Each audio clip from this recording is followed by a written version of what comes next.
Yeah దేవీ సర్వభూతేషు జ్ఞానరూపేణ స్మృస్థిత నమస్తస్యై నమస్తస్యై నమస్తస్యై నమో నమః. ఈ సృష్టిలో ఉన్న సమస్త జ్ఞానము ఆ సృష్టికర్త అయినటువంటి జగన్మాతదే. ఆ జగన్మాత ఇచ్చినటువంటి జ్ఞానాన్ని మనందరం కూడా పొందుపరుచుకుని దాని ద్వారా మన జీవన విధానాన్ని ఎప్పటికప్పుడు మలుచుకుంటూ చక్కగా జీవించగలగడం అనేది మన భారతీయతలో ఉన్నటువంటి గొప్పతనం. అలాంటి దీంట్లో ముఖ్యంగా మనం చదువు సంస్కారం అంటుంటాం. చదువు అంటే చదువుకోవడం, మరి సంస్కారం అంటే ఏమిటి, సంస్కరించడం అంటే ఏమిటి? ఫర్ ఎగ్జాంపుల్, ఉదయం లేవగానే మన ఇంటికి వచ్చి పాలవాడు పాల ప్యాకెట్ వేస్తాడు. అది కొద్దిసేపు ఆలస్యం అయిపోతే ఆ పాలు ఏమైపోతున్నాయి, విరిగిపోతాయి. అది విరిగిపోకుండా ఉండాలంటే ఆ పాలను ఎలా సంస్కరిస్తున్నాం, వేడి చేసి సంస్కరిస్తున్నాం. ఆ వేడి చేసిన పాలు కూడా ఇంకా చెడిపోకుండా ఉండాలంటే ఎలా సంస్కరిస్తున్నాం, తోడుబెట్టి పెరుగుగా మారుస్తున్నాం. ఆ పెరుగు కూడా పులియకుండా పాడైపోకోకుండా ఉండడానికి ఇంకా ఏం సంస్కరిస్తున్నాం, దాన్ని మజ్జిగ చేసి చిలుకుతున్నాం. చిలికితే వెన్న వస్తుంది, ఇంకా సంస్కరింపబడింది. ఆ వెన్న కూడా ఎక్కువ రోజు నిలవ ఉంటే పాడైపోతుంది. అది కూడా పాడైపోకుండా ఇంకా ఏం సంస్కరిస్తున్నాం, దాన్ని కాచి నెయ్యి తీస్తున్నాం. అది దీర్ఘకాలం మనగలుగుతుంది, మంచి సువాసనతో పాటు మంచి ఆరోగ్యాన్ని కూడా మనకిస్తుంది. అలాగే ప్రతి మనిషిని కూడా సంస్కరించుకోవడానికి కావలసినటువంటి పద్ధతులు మన పూర్వీకులు మన చేత ఎన్నో అవలంబింపజేశారు.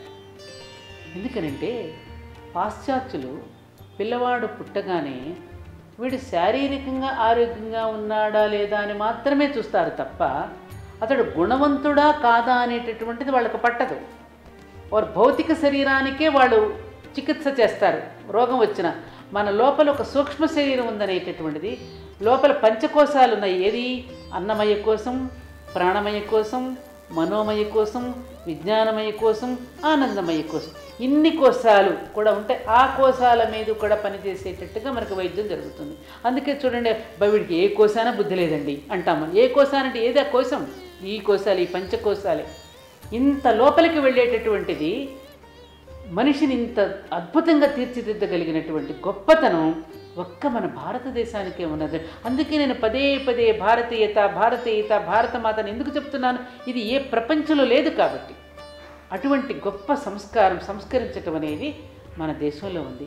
అందుకని చూడండి, ఒక సంస్కరించడం అనే దానికి మీకు ఇంకొక చిన్న ఎగ్జాంపుల్ చెప్తాను. ఈ గడియారాన్ని తయారు చేయడానికి ఒక 10 రూపాయలతో తెచ్చుకుంటాం ముడి సరుకు, ఇనుప ముక్కని.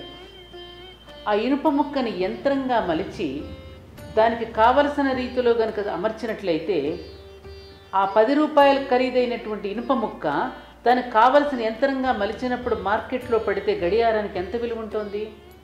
వందల్లో వేలల్లో ఉంటుంది. అలాగే ముడిసరుకుగా ఉన్నటువంటి ఈ మనిషిని, తల్లి గర్భంలో నుంచి బయటికి వచ్చినటువంటి మనిషిని మనీషిగా తీర్చిదిద్దడానికి, ఉత్తమమైనటువంటి సంస్కారంతో మానవుడిగా తీర్చిదిద్దడానికి మన పూర్వీకులు ఎన్నో సంస్కారాలను మన చేత అవలంబింపజేశారు. వాటినే షోడశ సంస్కారాలు అంటారు. ఆ షోడశ సంస్కారాలను గురించి మరింతగా మీరు తెలుసుకోవాలి అంటే నెక్స్ట్ ఎపిసోడ్లో మీరు తెలుసుకుందరు. కానీ ఆ నెక్స్ట్ ఎపిసోడ్లో మీరు ఆసక్తికరమైన విషయాలు ఎన్నో తెలుసుకోవాలి అంటే ఈ భారతీయములో మీరు సభ్యులుగా చేరండి. నెక్స్ట్ ఎపిసోడ్ కోసం మీరు మళ్ళీ ఎదురు చూస్తూ ఉండండి. అది చూస్తున్నప్పుడు మాత్రం మీరు మర్చిపోకండి, మీ పిల్లలని కూడా దగ్గర కూర్చోబెట్టుకుని మరీ చూడండి. అప్పుడు షోడశ సంస్కారాల యొక్క ప్రాముఖ్యత ఏమిటో, ఎందుకు మన పూర్వీకులు ఇలా ప్రవేశపెట్టారో అప్పుడు పిల్లలకు అర్థమై మీకు ఎక్కువ పని పెట్టకుండా వాళ్లే సంస్కారవంతులుగా మలుచుకోవడానికి మీకు చాలా దోహదం చేస్తారు మన పిల్లలు. అలా ట్రై చేయండి. ఓకేనా?